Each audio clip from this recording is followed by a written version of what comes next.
All right, welcome to Pickleball Therapy, the podcast dedicated to your pickleball improvement. This is a special episode of the podcast. I'll let you say hello in a second, Jeff, but I'm joined by Jeff Renshaw. Jeff has become a friend, probably known each other 4 years. You'll have to correct that, but some amount of time, longer than a year, less than 10. I know that much. I can definitely bracket it pretty successfully, and you'll understand why this episode is coming together in a second. It has to do with the book that's coming out. This is just Jeff and I having a conversation about the book, about how it impacted him, et cetera. But I want to let Jeff say hello for a minute, and then I'll come back in and maybe explain a little more what we're doing. So, Jeff, say hello. Hi, everybody. I've known Tony for like 2 years, I think it is. So feels like 4. I think you were in the right range there. Yeah. 1 to 10, I guess definitely right, but feels like we know each other longer because we've been. Jeff has been a student, and again now has become a friend. But started off as coach-student relationship. I don't think we broke any rules, Jeff, by becoming friends outside of that. But I think it's fine, ethically fine. But anyway, so we become friends, and now Jeff is helping with has agreed to join our team. He's helping with various things, but the thing that's relevant to this particular episode is. If you listen to the podcast, you know that we have a book coming out, and a book is a very big lift. There are a lot of moving parts, a lot of pieces. I think I'm good at some of the pieces, like maybe some of the ideas and writing and things like that. I am not very good at some of the other pieces, like getting it out and all the other. There's a bunch of stuff that has happened. So Jeff agreed to join the team and help out with that. I don't want to not mention Michelle and Dave because they've been absolutely instrumental in getting the book to where we are now, and they're still helping us out with the book. So Dave's helping with the editing, Michelle's helping with some great ideas. But like in terms of like the day-to-day, like, okay, we need to get the bio done, we need to get the things out, we need to connect with Penny, who's helping us out on the publishing, all these pieces. Jeff's in charge of that. So what happened is, as part of this process, is the book has 5. It's intro in 5 parts or 5 parts total. I don't remember. So basically, Jeff knows. Intro in 5 parts. And so I asked Jeff, because here's the thing. So like eventually I got to kind of like draw a line in the sand in terms of knowledge. But like friends, I just recorded an episode today of the podcast that I would like to be in the book, and it will be in a subsequent episode or a subsequent update of the book, but we just got to get the book finished, right, and cross the finish line. So Jeff's been reviewing the book, giving me some really good ideas in terms of, like parts that weren't that clear, that could be cleaned up, editing, just, plain editing, and also like substantive editing. So what Jeff didn't know was he was writing comments on the side. Some of the comments were just conversational. Some comments were like, what do you think of this? I'm not sure about that. So I wanted to save the comments. So I saved them in a file. And I told Jeff we were going to have conversations. These are conversations with Jeff where we're going to explore the concepts in the book. And we'll probably do about, 15 or 20 minutes today. We'll see where there's a good stopping point, and then we'll probably do 2 or 3 of these. But it gives you, if you like what we do, gives you kind of a more behind the scenes view as to what we're doing. If you're watching this live, you'll see that I'm not even sitting in my studio and I'm holding the microphone in my hand because I'm just having a conversation with Jeff. When I read the book, I was like, am I going to learn anything different? I mean, I'm an avid podcast listener, and so I thought, am I going to learn anything different? I think the concepts are very consistent with what you talk about, but you talk about them in some different ways that made it sort of hit home with me in different ways. So it was a really was a good experience. It was sort of like having my mind renewed about things that sort of I knew conceptually, but I'm in a different place in my life. And you talked about some of the concepts in a new way that just hit home with me in different ways. So it was a joy to read. So I look forward to everybody else having that same opportunity. Thank you, Jeff. And I'll tell you, even as the author of the book, when I go back and look at it and work through it, sometimes it lands differently, and it just connect the dots differently. And actually, when the podcast I recorded today drops on Friday, when that podcast drops, what you're going to see is it's another progression along the Sonder route. So we're taking another step in the podcast in our thinking, but the first steps are clearly laid out inside the book, right? And they're more in depth because we can go into a little more about like the being the center of the universe and things like that. So yeah, and that's the hope of the book, right? Is that it'll help players with their perspective idea. So all right, I'm gonna read and then we're gonna talk, Jeff. So there was a sentence in the book that says well, I'll just go ahead and read the sentence. So the sentence was, "We are the star of our pickleball show." And then Jeff wrote, "The sentence gave me a little bit of heartburn considering something I think, correctly stated above. We need to get away from thinking of ourselves as the center of the pickleball universe. I kind of feel like the sentence puts us back at the center. I feel like the rest of the paragraph stands up just fine without the sentence, just my gut reaction." So I'm going to give you, Jeff, I'll give you my 2-cent response to the comment, and then we can have a conversation about it and see where it goes. So first of all, I think you're absolutely correct in the sense that there does appear to be conflicting concepts, right? So one concept is you're the star of the show. The other concept is that you're not the center of the pickleball universe. And actually, I fleshed that out a little bit better in the episode not better than the book, but a little bit better than we might right now in the podcast that's dropping on Friday. And so the way to think about it is, the way I think about it anyway, is like for you, Jeff, the last time you played pickleball, like that, you are the star of that show, right? And you're the star of what you're doing right now, right? For yourself. I'm the star of my little show. You're the star of your little show. Right now we're, our Venn diagrams are, we're overlapping. So we're kind of starring in a joint show right now. Yeah. But, I'm assuming, well, I know we have a meeting with a therapist in a little bit, so we'll be together again. But after that, you're going to go do the things that you like doing. I'll go do the things that I like doing. And so in that sense, we are the star of our own show, and we are absolutely relevant to our experience in pickleball.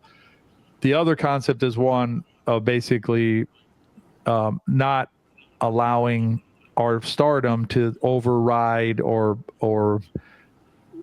outshine the other pieces that are important inside the pickleball universe in which we live. And so I think those two concepts can live in harmony. But anyway, so that's my thinking about it. But I'm happy to have, what do you think about it? And let's talk about it. Well, I think that sentence that you just read came from part 1 of the book, if I'm remembering correctly. Probably. This is in chronological order, so it would have been. Which is a section about understanding ourselves, right? And when you're understanding yourself, yes, you are at the center of the universe. And so my gut reaction was what you read. But I think by the time you come to the end of the book and you realize, you fleshed this out, that, we're not the only player in this play. And, there's interactions with other people on the court. And you get into all that. So by the time I finish the book, the heartburn that I referenced is resolved for all the reasons that you mentioned. But I do think, Jeff, that it's a very natural reaction. I mean, your reaction. And what I mean by that is that's what makes it, I think, challenging sometimes, because we're trying to balance out, the importance of ourselves, which we are important. I mean, because, you could even go you can go super deep on this if you want to. And basically, without Jeff, the universe is irrelevant to Jeff, right? I mean, it's not relevant to you. I mean, not relevant without you to you, but it is still going to continue even after you and I are gone, right? The universe will still be here, in theory anyway. And, but, so there's this apparent dichotomy, right? Between and it's kind of like everything matters, nothing matters, but it's about us as people, right? So to us, we're the most important part of the story, but things will go on without us anyway. So it's kind of like this weird, I think, conflict, right? And I think that managing that conflict, I think, first of all, I do think that it takes a little bit of thinking and time, right? And the second thing is, I think it can help a player navigate things more constructively, potentially. So, yeah. And I know that you're a friend and fan of Peter Scales' work, and where he talks about honoring the game and your opponents and yourself. And I think what I hear you saying is that, you can be the center of your own universe, but part of being the center of that that universe is acting in a way that honors the other Right. parts of the game, which includes your partner and your opponents. Yeah, and I think, and I agree with you on, Coach Scales is a mentor, and I credit him with getting me on this path. And it really, he's probably a big reason why I started to think about the mental part of sport, not just pickleball, but sport in those three spheres that we've talked about, perspective, play, and progress. And part of the reason was because I was trying to I had read Peter Scales' book. I'd read Timothy Galway's book, Josh Waitskin's book. And each one had something different to teach, about our relationship with the sport. And to me, it felt it felt too reductive or too simplistic just to put all of our eggs in the Mamba mentality, 110%, get in the zone, part of the mental game or part of the mental understanding, which is part of it. That's that play part, right? But if you look at Coach Pete's book is more perspective than play. He has play stuff in there, right? There's not going to be like a perfect line, but most of his stuff, then the stuff that most impacted me was the perspective stuff, and then Josh Watskin's progress. So anyway, super. I agree. And if you haven't read Coach Pete's book, I know you have, Jeff, but out there listening, if you haven't read Coach Pete's book, it's at betterpickleball.com. You just click on resources, you'll see a bunch of training books on there, and Coach Scales' book is a top book. So, all right, Jeff, I'm going to move on to the next one, if that's all right. Unless you have something else. Question? Can I ask you a question first? And you don't have to go. You can go into as much depth as you want. This is a conversation, Jeff. You can do anything you want. I mean, and I think I know some of the answer, and people that read your book will find out more. But I mean, why did you start down the sort of the mental aspect of pickleball rabbit hole? I mean, I know that you've got you had an amateur tennis career before this, but it was really when you got into pickleball, I think, that you started down this path. Yeah, you're 100. But yeah, yes, you're correct on all counts. So I played tennis before. I played tennis when I was a little kid. I played competitively USTA team leagues when I was older. Never played college or anything like that. I gave it up in high school because I was a teenager. But basically, so what got me into it? I don't know that I can pinpoint something other than the only thing I can think of is interaction with Coach Pete because of the coaching work we were doing. And frankly, I can't even really remember. I may have to reach out to Coach Pete and Martha. I think Martha introduced us to Coach Pete. Martha's a student of ours, and Coach Pete's her husband. And she obviously is a big fan of his work because, it's good work, and also it's her husband. Yeah. So we were turned on to Coach Pete, and then that kind of started me. I think that's where I started thinking about it. I don't think, Jeff, that I had like a major meltdown or like that. I mean, I will tell you that before my reaction, I didn't have as good of a mindset when I engaged with any sport, tennis or pickleball, as I do now. And so I know that in 2020, I started the podcast, and at the very first episodes of the podcast, I welcomed anybody to follow along with the journey, but I made it clear that it was for me, because I wanted to do it and I wanted to learn more. So, what I can tell you is it is probably the most, not probably, it is the most profound, positive impact on my life out of pickleball. Yeah. Friends. I mean, I've met some great friends, and that I don't want to, maybe it's the same friends and stuff like that. Right. But other than that, like from a technical standpoint is I guess what I'm trying to say. I'm trying to discount the friend side. That's probably more important. And also the traveling and all that stuff. But from a, like, learning from my growth as a human being, right? I mean, third shot drop. Okay, great. Drives. Okay, great. Volleys, whatever. Good, but mental growth, next level. I mean, it's like, and it helps you with so much other stuff, where you can just. And how about you, Jeff? I mean, what was your kind of like, I don't know, come to Jesus, but come to like, I need to like a wake up call that I'm going to do this, or were we always doing this kind of stuff? Yeah. So I've been a fan of, there's an author named Ryan Holiday who's written several books on Stoicism.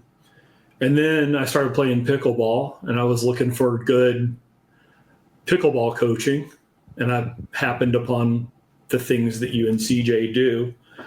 And I really like the pickleball coaching, just in terms of, the FOSS approach. I like understanding the framework of something and then how other pieces of the puzzle sort of fit into that frame. So I like how you would talk about the whys of things. So anyway, in starting to learn about what you do, I found the podcast. And what I found out by listening to the podcast is that there's a whole lot of consistencies between the things you talk about in the podcast and a lot of the things that I've read and learned about Stoicism. So, I was having a lot of the things that I thought before sort of reinforced, and learning how to apply them in this area that I was learning about, which was pickleball at the time. And, I think, so that was sort of my introduction to you and why I gravitated to that part of what you offer as a company. And, that was the beginning. But what I think that I also am getting out of this mental journey is, it does help me a lot in my outside of pickleball life. But I also think that it gives me a competitive edge in pickleball, right? Because if I'm playing somebody who is equally skilled, but I know some of these concepts, like I'm not going to freak out when they make what I think is a bad line call, and they are going to freak out and spiral. Then these two people who are equally matched, all of a sudden I feel like I've got the edge, right? So it helps me to feel better, and it helps me to play better, but it also helps me, I think, to win more, actually, because I've learned some things that other equally skilled players haven't learned yet. So, I'd agree with that. I mean, I think there's definitely a pragmatic side to this work, right? I mean, as you and I have talked about this before, like just the feel better alone is enough to do it, right? Just the fact that you're going to feel better should be like you're getting like all the food you can eat. You're getting everything. You're getting the whole shebang, right? But on top of that, you get like you play better because your mind is clear, and yes, it will give you an edge against opponents who don't have the same mental capacity. And if you look at watch the pros. When I watch pros, like a lot of the losses that I'm seeing these days by like Federico, by Hayden, by amazing athletes, it's all in their head. Christian Alshon, he's gotten better. But still, like you look at it, a lot of it's just, Lea Jansen, amazing athlete, right? Sometimes has difficulty navigating, and these players all are benefiting because they are doing work. I'm not trying to take it away. Like I know Lea's doing some work, and that's great. And I've seen it. You can see it because you can see like the progress of her mental journey. But the more that you're saddled with mental stuff, the less you can perform, and by extension, the lower your chances of winning that game. All things being equal, right? So so that's cool. All right. And I agree with you. I think this Stoicism, a lot of what we talked about is very similar to a lot of what's taught in the Stoic principles. There's some of the stuff is Buddhist, some of the stuff Stoic, some of the stuff whatever, kind of a mishmash of ideas. And to me, given my background, my prior life and my work and everything like that, and just the way that I am, if there's a logical connection between things, or if you can logically flow it, I'm all in. If it doesn't logically flow, I don't want to talk about it. But if it logically flows, count me in. So, all right, Jeff, we're going to hit one more thing, and then we're going to wrap because we got that meeting coming up. So, we're going to talk about pop-ups for a second. So you wrote this, and when I was doing these early ones, I wasn't always capturing the language, but I know it had to do with like basically how there's such a negative reaction to pop-ups, right? Yeah. And so you wrote, this is interesting. We do seem to react more negatively to pop-ups than, say, a drop shot into the net or an out ball. Strange that we do that, considering that pop-ups extend rallies, but balls in the net or out of bounds end them. I guess there's a certain sense of embarrassment that comes with eating plastic. And I would agree with you that I think, and we talked about this in a podcast, I think it was either 3 or 4 podcasts ago. And this is, for me personally, this is a developing concept in my mind that I'm continuing to refine. But I think a lot of times when we have these outsized negative feelings, they flow from insecurity. Right. They flow from embarrassment, insecurity, and like and Jeff, you and I have talked about this before, and we teach this in our camps and like that. Pop-ups are part of the game. They're just part of pickleball. It's like any shot. And like half the game is I'm trying to get Jeff to pop the ball up. Jeff's trying to get me to pop the ball up. The pros pop the balls up. Pop-ups are not a bad thing. They're just something that happens in the game. But you're absolutely correct. There's that outsized negative feeling about a pop-up relative to even Jeff, I would even say missing a return to serve. Like, I don't think players get as upset with missing a return to serve as they do with missing or hitting a pop-up. And missing a return to serve is like, I don't know, it's like 80 degrees worse than popping the ball up. So yeah. I think I stopped worrying about popping the ball up probably in the last 6 months. I've only been playing for about 2 years. And man, once I stopped worrying about pop-ups, I don't pop it up as much anymore. But two, like you live to fight another day with a pop-up, but not with some of those other shots, the ones that we've talked about. Yeah, the net's interesting, right? Because the argument for hitting low, right? These feelings drive wrong strategy, because the feeling that I don't want to pop it up and me or my partner get smashed and I get embarrassed, then kind of forces us, and I put forces in quotes here because it's not forcing you to do anything, but in our mind it forces us to risk the net and hit super low. And so we're not embarrassed when our ball goes into the net. So we're missing a ton more shots than we should otherwise, because we're picking the wrong metric for the wrong strategy and the wrong shot selection because of some mental baggage that we have with pop-ups. So anyway. All right, Jeff, I think that's it for conversation number one. Fun. I got to tell you, I want to give you like a heads up here. So we're not even a third away down page 1 of 6. So we'll keep doing these. And as long as Jeff wants to do them, I'm always happy to talk pickleball in the mind, and we'll push them out. And it gives you guys a kind of a behind the scenes look at how the sausage is made, so to speak. And you get to see what's going on. We'll update you on the book as we do these. If in the meantime, if you're listening to this and you're like, oh, the book, I'm interested in the book. I think we're going to come up and I don't think we have it ready, Jeff, but I just want to foreshadow it. We will have like a pre-order thing and stuff like that. So we're going to do like a kind of a soft launch first, where like if you listen to the podcast and you want to get into the book, we'll have like a digital version of it. We'll, and then you'll be able to order that, pre-order and whatever. So we'll be updating you on that throughout this process. So be on the lookout for special episodes with Jeff about the upcoming book. And Jeff, anything else before we wrap? No, I'm good, but thanks for having me. This is fun. I look forward to the next one. 100%. So we'll set it up, and we'll keep updating you guys on the book, like I said, and this is interesting kind of behind the scenes conversation. You get to see how we think and how we approach the book. So thanks, Jeff, for your time on this. We'll see you on our next special episode or on the regular episode that comes out on Friday. Be well. So long, everybody.